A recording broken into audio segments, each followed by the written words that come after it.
Heto ang top 5 news this week, December 22 to 28. Number 5, dinismiss ng COMELEC yung petisyon para i-declare si Apollo Quiboloy na nuisance candidate. This in effect clears the way para sa pagtakbo ni Quiboloy bilang senador sa eleksyon sa May 2025. Sabi kasi ng COMELEC First Division, hindi raw dahilan yung mga kaso laban kay Quiboloy para i-disqualify siya unless convicted na siya. Sabi rin ng COMELEC First Division, hindi naman daw mako-consider na misrepresentation yung paghain ni Quiboloy ng unauthorized na CONA from the Workers and Peasants Party. Hindi naman daw kasi requirement na may partido para makatakbo bilang senador. Pwede namang independent. So sino tong mga petitioners na naghain ng disqualification laban kay Quiboloy? Yun mismong Workers and Peasants Party. Theoretically, pwede pa nilang i-apela yung desisyon sa COMELEC and Bank kasi nasa division level pa lang naman. Actually, pwede pang umabot ng Supreme Court yan.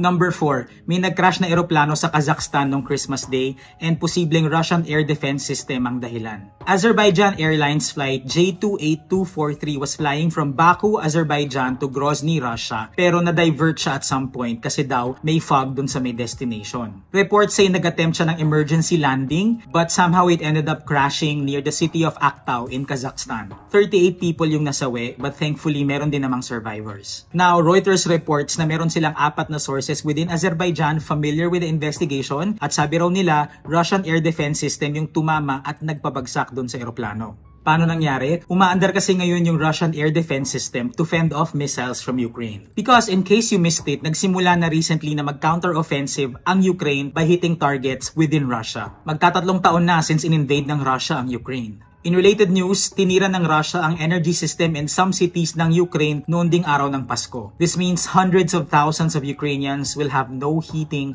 this winter. Number 3, si former President Rodrigo Duterte mag-aabogado raw para kay Vice President Sara Duterte para labanan yung impeachment cases niya. Si VP Sara mismo yung nagsabi niyan. Ayaw daw niya kasing tanggapin yung perang ino-offer ng tatay niya. So nagpresenta na lang si former PRRD na maging collaborating counsel kapag tinalakay na sa Kongreso yung impeachment. So allowed ba si Rodrigo Duterte na gawin yon? Sabi ng Integrated Bar of the Philippines, yes. For one, abogado naman talaga si Rodrigo Duterte at wala namang reglamentong nagbabawal sa mga abogado na i-represent ang mga kaanak nila. Number 2, yung trust and approval ratings ni VP Sara Duterte at ni House Speaker Martin Romualdez malaki ang ibinaba according to a survey. Sabi ng Pulse Asia, 12 percentage points ang ibinaba ng trust rating ni VP Sara nitong last quarter. 10 percentage points naman ang ibinaba ng approval rating niya. Si Romualdez naman, 10 percentage points ang ibinaba ng trust rating at 7 percentage points ang binaba ng approval rating. Malaki yun. It appears naka-apekto kay VP Sara yung issue dun sa alleged misuse niya of confidential funds,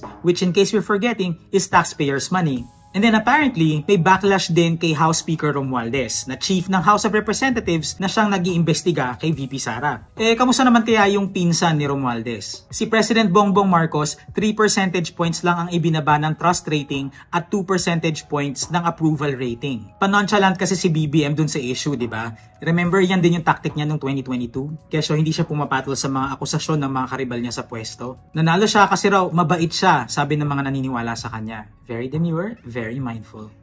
Before we go on, reminder lang na meron kaming app where you can read and watch all our updates. The Kenemen. Okay, number 1. Pipirmahan na raw ni President Marcos yung 2025 National Budget Bill. Ito yung budget bill na na-delay dahil sa kontrobersya. Dun sa latest version ng bill, ang laki ng binawas sa ilang essential services like sa DepEd and walang subsidy para sa PhilHealth. Pero ang laki ng dinagdag dun sa mga items na magagamit ng mga politiko para magpabango para sa darating na eleksyon, such as sa DPWH. Now here's what we need to know. Mga mambabatas ang gumagawa ng budget bill taon-taon, yung Senate at yung House of Representatives. May tag-iisa silang versions na pag-iisahin nila sa bicameral conference. Tapos yung unified version na yan yung pipirmahan ng presidente para maging batas na magdidikta ng paggasta ng bansa sa darating na taon. Sa kaso ng 2025 National Budget Bill, na-question yung mismong unified version ng BICAM. Enter the hero ang peg ni Marcos kasi aayusin daw niya kung ano yung saliwa doon sa budget. Mga kaalyado rin naman niya sa Kongreso yung gumawa nun. Pero anyway, buzzer beater, pipirmahan na raw niya sa December 30, Monday, Rizal Day, yung 2025 National Budget Bill. Time is of the essence na kasi dahil pag hindi yan napasa bago matapos ang taon, re-revert tayo sa 2024 budget. Ayaw natin yan kasi hindi na yun akma sa mga pangangailangan natin sa darating na taon. So ayun, Merry Christmas, Happy New Year at see you in 2025.